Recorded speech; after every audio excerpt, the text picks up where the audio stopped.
Hello everybody, it's Non-C News here, and today we've got a lot of breaking updates today. So the first news is coming from Azerbaijan. So if we remember in the last video, we talked about how Putin was potentially going to visit the capital city of Baku in Azerbaijan, so it seems it has came true. So the Russian President Putin has flown to Azerbaijan for the first time since the start of the war in Ukraine.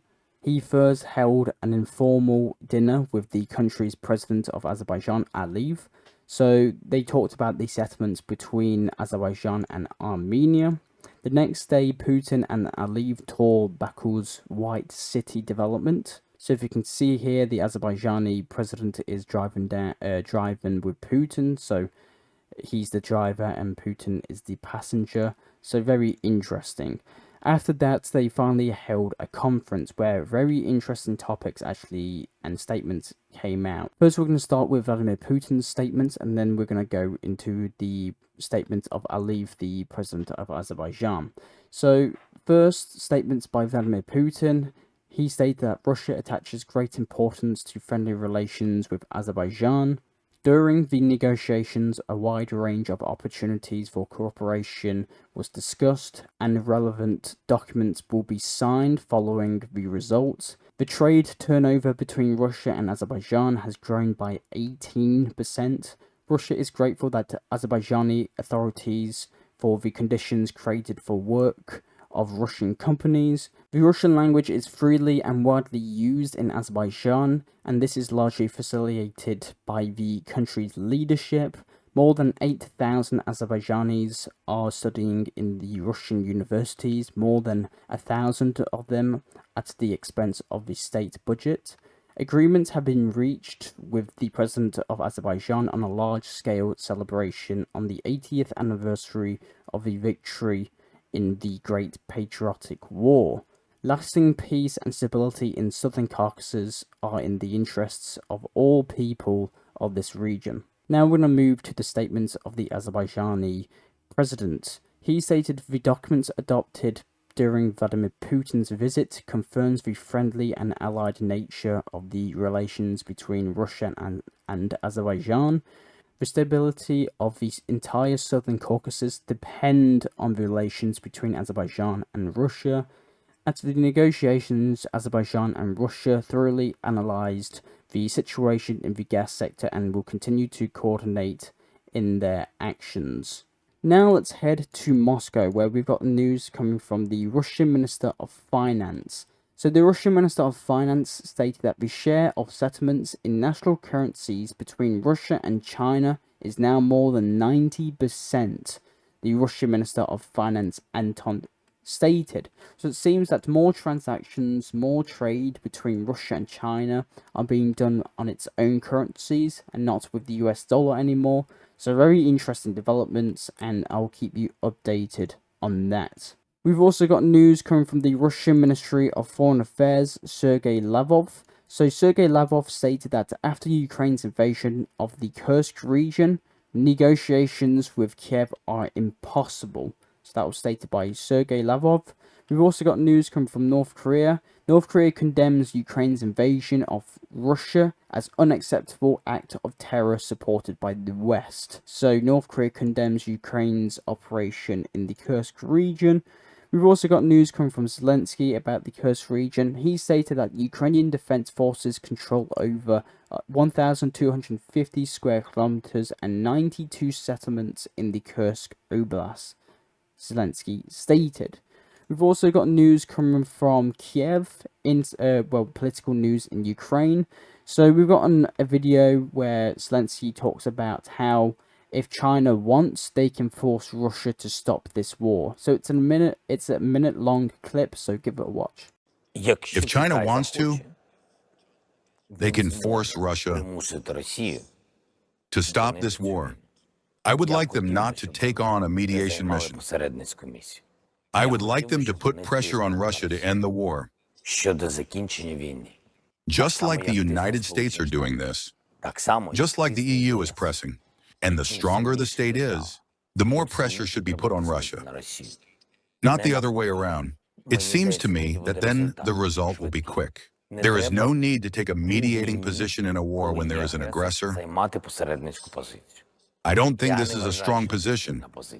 That's why I would like China to have a strong position on this war, to stop the Russians. No additional support is needed. Everything should be based on international law. I would really like China to have this kind of position, very principled position. So clearly, as you heard on that video, Zelensky is stating that he would like China to put pressure on Russia to end this war instead of China just talk it out. So very interesting developments. We've also got news that the Indian Prime Minister Modi will visit Ukraine on August the 23rd. So the office of the president has officially confirmed that the Indian Prime Minister Modi will visit Ukraine on August the 23rd ahead of Ukraine's Independence Day. But before Modi visits Ukraine, Modi will pay a visit to Poland on the 21st to the 22nd of August, and then he will visit Ukraine. So according to Bloomberg sources, the Indian Prime Minister is to deliver a message to President Zelensky from Putin. So I'm not sure if this is true. This is coming from Bloomberg, the news agency. So we'll see in a couple days on Friday if and what comes out of this talks between India and Ukraine. Now we've got news coming from the British Prime Minister Keir Starmer. So the British Prime Minister Keir Starmer has instructed the National Security Council to develop a comprehensive strategy for boosting support to Ukraine, The Times reported. So it seems that Keir Starmer is looking for ways to improve the support and to Ukraine. So very interesting developments. We've also got news coming from the port of Mariupol. So the Mariupol port has shipped over 170 tons of cargo since the beginning of the year. So the trading port of Mariupol continues to work on cargo transportation. Last year, the Mariupol port handled over 150 tons of cargo. And in the first half of 2024, it has handled 160 tons. The facility is being restored and developed. In particular, there are plans to increase the port's capacity by 40% by 2026. We've also got news coming from pro-Russian channels that, according to pro-Russian channels, the Ukrainian armed forces are preparing a massive strike on Crimea, more specifically the Crimean Bridge. So it seems that Ukraine might give the Crimean Bridge another shot. So if they actually manage to destroy the bridge, this would be a huge media victory and a huge victory for Ukraine. So we'll see what happens, but apparently this strike is pretty soon. Now we've got news coming from Belarus that the Belarusian armed forces are deploying their units near the border with Ukraine. The purpose of this measure is to ensure the protection and defense of the Belarusian sector of the state border located in the southern direction. Belarus also records over 30 to 40 flights of NATO reconnaissance aircrafts near the border of Belarus and NATO every week. Belarusian troops expect to receive a batch of Mi-35M helicopters and a link of Su-30SM airplanes from Russia in early 2025, said the commander of the Air Force and Air Defense Forces. So Russia is going to supply Belarus with a batch of Su-30MS fighter jets and helicopters to try and force away these 30 to 40 flights of NATO jets. Probably one of the biggest news come today is that Belarus is apparently helping Russia provide shells. So Lukashenko stated that the West and the Ukrainians reproach us. You are helping Russia, and why shouldn't we help? Belarus supplies ammunition to the Russian Federation. We are not hiding anything. So Lukashenko has now stated that Belarus is helping Russia in supplies of shells, artillery shells to Russia.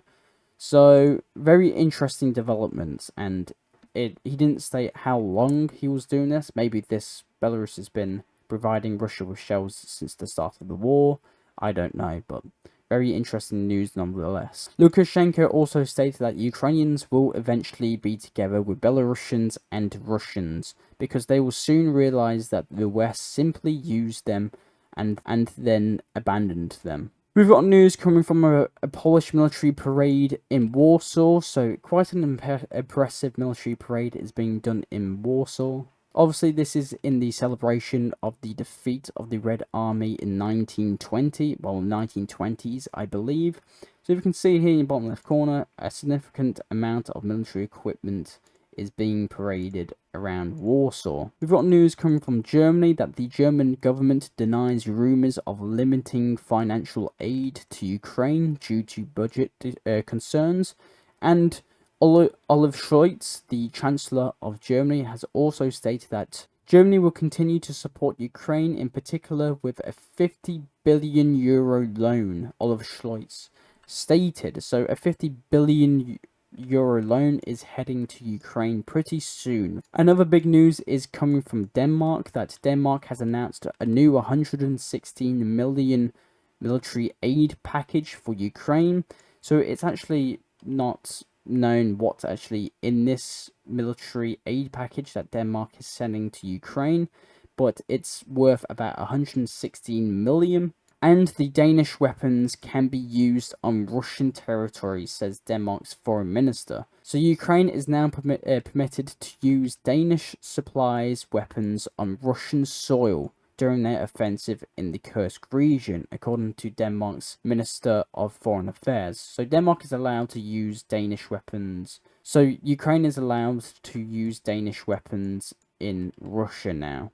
We've also got news coming from Turkey. So Turkey was testing the ATMACA surface-to-surface air anti-ship missile with a range with 280 kilometers, hits targets in record time during the long-range test firing.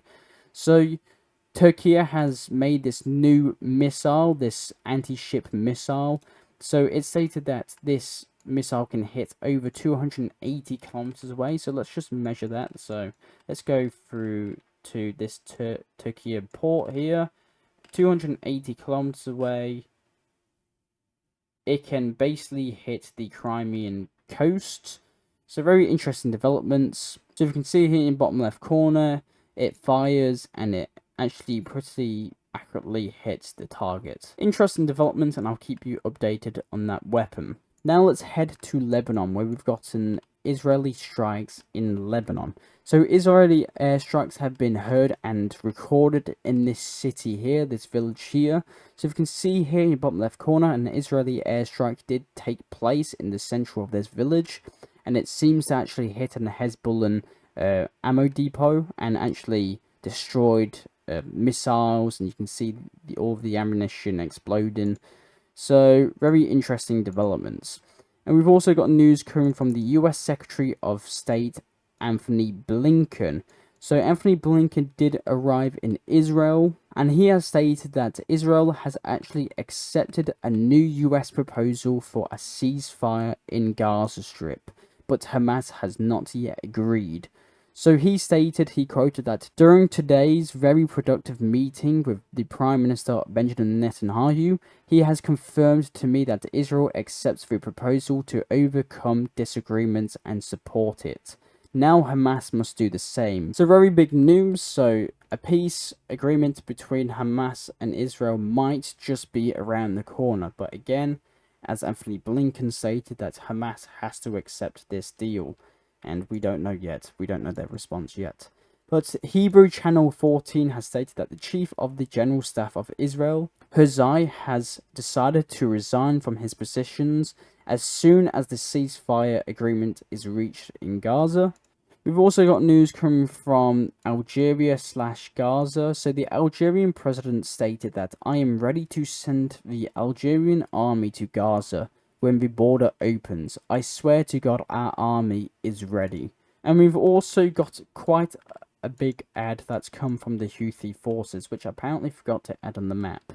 So we've got breaking news that the Houthis officially released a message announcing a tough response by the whole axis of resistance.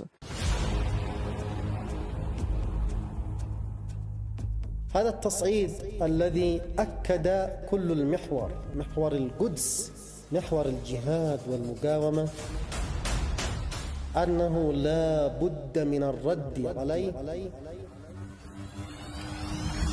الرد قادم والقرار حاسم، لا تراجع عنه أبدا.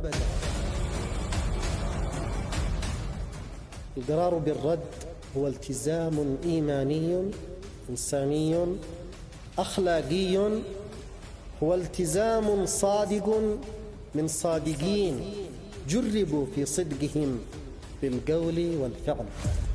التأخير هو في سياق عمل وبقصد أن يكون الرد موجعا للعدو، موجعا للعدو. So from this ad/video, it seems that the Axis, quote-unquote Axis resistance, is going to strike Israel in a coordinated attacks. We've also got news coming from Senegal that Senegal has entered the space age. Yes, you heard me right. Senegal enters the space age with a launch of its first satellite. So, Senegal has launched its first satellite on August the 16th aboard the SpaceX Falcon 9 rocket from the United States. Senegal's space agency stated that this is an important step and a historical day in the march of our country and the will to make it to a space nation. So there you have it.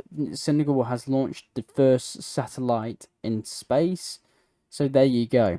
You can see here in your bottom left corner the actual launch where this took place. Now we've got news coming from El Salvador, more specifically coming from Eric Prince and the president of El Salvador.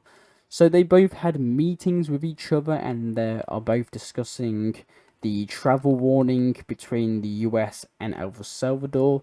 I still believe that the United States has El Salvador on number 3 on do not travel to El Salvador. So it advises all of its citizens to not travel to El Salvador. So the president of El Salvador is meeting with Eric Prince to try and convince the US to maybe put it down to 1. So very interesting news. The last news is coming from the US that the Republican candidate of Donald Trump will offer Elon Musk a position in the administration or adversary role if he wins the election, if Donald Trump wins the election.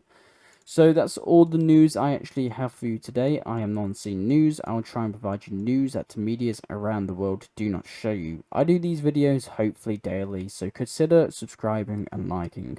Thank you very much for watching, and I'll see you all later. Bye.